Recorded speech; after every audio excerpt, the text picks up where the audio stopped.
What's up, y'all? It's your girl AnEyeIVKicks. It's that time of year again. You know, we're at the end of the year. It's the holiday season. It's Christmas time. So it's time to do a little recap on, you know, sneaker of the year. Obviously, sneaker of 2022. So for my version, I kind of took my opinion and melded it with, you know, different lineups that I've seen for, you know, top 5 or top 10. I know Complex did one, as well as, you know, just kind of polling sneakerheads, local sneakerheads, or just sneakerheads in general to get an idea of what their top releases were this year and kind of combining the two. So guys, I mean, obviously, let me know, do you agree with my list? Is there something that I left out that I should have added in? Or maybe there's something that I put on there that you just think is trash and doesn't belong. Let your girl know in the comments below. And also, before I get into this countdown, guys, we are still on the road to 2,000 subscribers. Like, can we get like a Merry Christmas to me and I can hit that 2,000? Like, we're like, I think 40, maybe 40 subscribers away. By the time y'all are seeing this, we might be a little bit less than that, but I'm gonna still need y'all to help your girl out. Go ahead and subscribe to the channel, give your girl a thumbs up, like the video, continue to comment. Y'all already know I love interacting with each and every one of you, and share the video with some friends and family that are either already big sneakerheads or budding sneakerheads. Help your girl out and help your friends and family out. All right, so with all of that being said, let's go ahead and jump right into this countdown. Before I get, little preface, I am doing just a top 5 sneakers of 2022. I mean, there are obviously so many to choose from, but I did narrow it down. I feel like the top like 2 or 3, everybody's been saying the same thing. So the last, you know, the number 4 and 5 are kind of my opinion. But I do have a couple honorable mentions. So we're gonna go ahead and start with that. This particular shoe, I think, along with the Lost and Founds, which we'll get to in a second, I think this shoe is one of the most highly anticipated shoes. We've seen early pairs since like the beginning to mid-year, and it's just a shoe that a lot of people have been going crazy for. Y'all already know it released during the holiday season. You know, that's when Jordan likes to give us our 11s. I have seen a little bit of hate on a couple of different platforms for this pair, which kind of blows my mind, but we've got the Jordan 11 Cherries. I do like that they did the red sock liner, which makes it, or helps keep it a lot cleaner than like a white sock liner would have been. It's a clean shoe, guys. It's friggin' perfect for the holiday season with your Christmas colors. It's just perfect to wear year round. You can wear, you know, a Jordan jersey, some Bulls gears. I mean, you really can't go wrong with a white and red shoe, and of course your patent leather on your 11. But it didn't make the cut in my eyes, but it is an honorable mention because of how highly anticipated this shoe was, and it's our holiday 11. So the second honorable mention is going to be the Union Dunk in the Argon colorway. I'm not gonna lie, I was kind of surprised to see this pair. I believe it was on the Complex top sneakers of 2022. I personally would have gone with the pistachio colorway. That's the colorway that I wanted, but it was also a lot more limited. And with a Sneakers W on the Argon colorway, I mean, I was like, I guess I'll keep it in the collection. I did do a lace swap with the dark blue laces to match the back, so I felt like that just popped really, really nicely. I do have a full review. I mean, pretty much every shoe except a couple I've done a full review on throughout the year. So y'all make sure you go back and check those videos out. Show some more support for your girl and get a little bit more information on them. Now we're gonna go ahead and get into the actual top 5 sneakers of the year. Just really quick, I don't own, you know, every single shoe that I may have placed on the list for various reasons. I'll kind of get more into that as I talk about the specific shoe. but what I do have, I will show in hand. Otherwise, I'll just pop up a picture for y'all real quick. Over here, sorry, not here, here. So number 5 for me is, I mean, I don't know, I might personally have placed this a little bit higher, not a lot, but a little, but based on, again, you know, this top 5 is really based on my opinion as well as what I've seen and everybody else's kind of opinions. I'm gonna go with the I almost said Jordan, the Nike Kobe in the Mambacita. Obviously, you know, this is a shoe that a lot of people, probably myself included, never thought that we would have our hands on once, you know, Vanessa Bryant kind of closed off the deal with Nike, and then when it reopened and you know, things got going again and they said that they were going to release these, they did it exclusive access. So yes, like many other pairs, your girl paid for it, but it was definitely a necessity in the collection. So you do have Kobe on the back. This one I feel like I need to show y'all both shoes if you aren't familiar with them. Again, there's a full review back on the channel. Just scroll through a little bit and y'all will find it, but the back details is really what got me, as well as the fact that it's a black and white shoe and it's just super easy to style and wear with just about anything. Next one that we've got is the Travis Scott Low, or Travis Scott Jordan 1 Low in the reverse mocha colorway. Obviously we've seen a ton of colorways in the Travis Scott ones, whether it's a high or a low. I'm kind of surprised that I went ahead and grabbed this shoe because I'm not a super big fan of Jordan 1 lows. I love me a Dunk Low all day, but the Jordan 1 Low is just a little bit, you know, narrower, makes my foot look a little bit longer. Anyhow, I even did a pretty hefty little trade for these bad boys with a little cash on top. Go check out the video. Like I said, guys, everything's there. Check out the video to see exactly what I traded for these bad boys.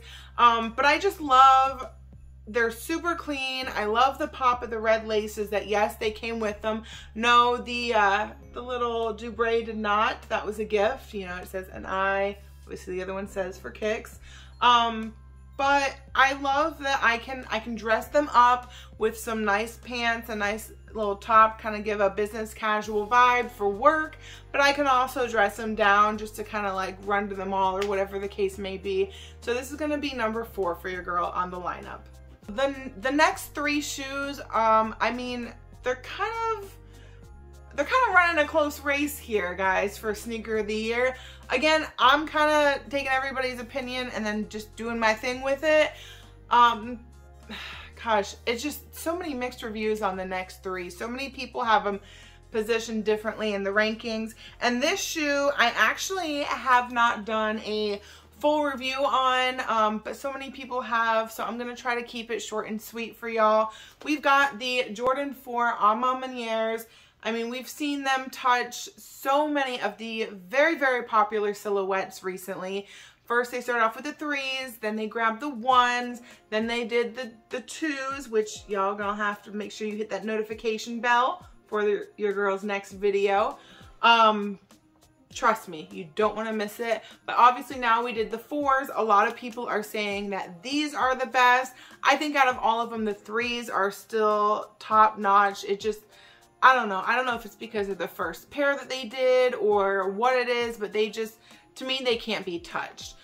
These are not even my number 2 as far as the A Ma Manières go, but for sneaker of the year, you know, based on everybody else's opinion and what's going on out there, I have to put these at number 3.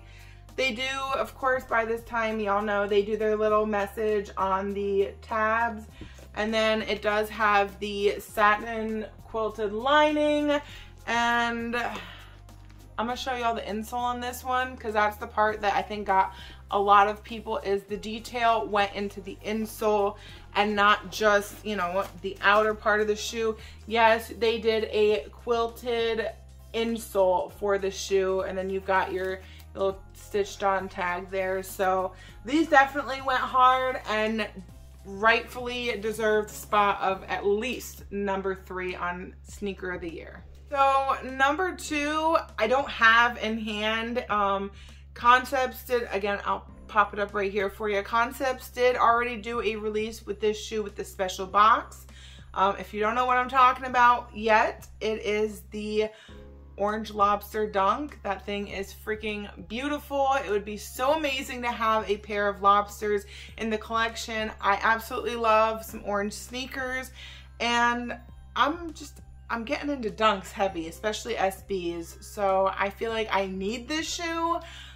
I'm very frustrated with this release because not only was it nearly impossible, well actually I think it was impossible for me to get in to try to get the special box on the Concepts website, but then we do have the sneakers release coming out on the 22nd, but then all the skate shops are starting to do their raffles now. So the problem that I have with that is they were supposed to do them like, I think like today. So maybe on Friday they would have done like pickups, but no, they're all starting to do them like they're closing their raffles like Thursday or Friday. So then you would pick up probably over the weekend. And guess what? Your girl is going out of town for Christmas. So, and yes, Merry Christmas to everybody who's viewing this now. You know, this is going to be the last video before Christmas. So Merry Christmas to everyone. But yeah, so I'm very frustrated about the Orange Lobster release, but if y'all know me by now, you can probably expect to see that shoe before too long. I'm gonna find a way to make it happen. You can keep your special box, but I need that shoe. So yeah, that's definitely gonna be number 2 on the list for your girl. So by now, I'm 99% sure that you've guessed what I'm putting at number 1 and what most people put at number 1. I gotta go with the Jordan 1 Chicago or Jordan 1 Lost and Found, whatever you want to call it. Y'all already know what this shoe is. For me, this was a no-brainer. This was something that at the beginning of the year when images surfaced, I was like, I need those. I need them in the collection. I've been big on the vintage vibe lately. I grabbed the vintage green dunks that came out. I believe those came out this year as well. They didn't make the list though, but they're still dope. So I'm big into the vintage theme right now. I mean, let's be honest, vintage is huge across the board right now. And the fact that, to me, you know, obviously sneakerheads like a variety of sneakers. Like, it's not just Nike, it's not just Jordan. But for me, I feel like the Chicago was really like that foundation for so many people. Like, for the sneaker culture as a whole, yes, you'd still have the sneaker culture, but would it be the same if the Chicago ones didn't hit the way they did, or weren't what they were, or, you know, if Jordan never even signed with Nike? Like, let's be real about it. So as a sneakerhead, it just does something for me. Not to mention the level of detail that was put into this shoe. And I've seen plenty of people talk about, oh, I don't want to spend the money on a shoe. Why am I, that's gonna, you know, look old. I can make a shoe look old myself, blah, blah, blah. Whatever your reasoning is, everybody's entitled. This is my opinion, my reasoning for putting this at number 1. I mean, they even did the pre-aged sole. It's the storytelling behind it as well. It's you know, like the original shoe that came out in '85 that was left in somebody's, you know, back room in this mom and pop shop, and somebody found it. I mean, they've got like the old sales stickers. If you haven't seen these details already, that means y'all just aren't watching my videos, let's be honest. But it's okay. I won't judge, just make it better. But, you know, you've got your newspaper print paper in there. You've got the little receipt. I'm not going to go into the full thing because, again, you should be watching the review. But for me, it was a no-brainer. The Jordan 1 Lost and Found is sneaker of the year. So, again, let me know in the comments below, guys. Do you agree with this lineup? Is there something that I should have added? Is there something that was trash that I did put? Let me know. Matter of fact, just let me know your top 5. Y'all can do that for me. And then again, what's coming out? We do have we're keeping that, you know, OG wave. We do have the Chicago 2s coming out at the end of the year, like what, a week or so. So those are coming out. They do have them listed on the sneakers app as men's and women's separately. So I'm kind of curious as to why they did that. I think that it's just to give everybody more of an opportunity to grab them? Who knows? If you have some sort of insider information, let your girl know. But I will definitely be going for those, as well as, like I was just raving about, them dang orange lobster dunks. And then as far as events, I feel like everybody's kind of wrapped up their events for the year. We're less than a week away from Christmas, but if y'all are looking to go somewhere nice, sunny, and warm come the new year, we've got Fort Lauderdale SneakerCon coming up, so y'all can make sure you book a flight, grab your tickets, come check it out, and meet up with your girl. I will definitely be there. So that's gonna be these top 5 sneakers of 2022 with a couple honorable mentions. And guys, as always, keep tuning in to see what I've got my eye on next.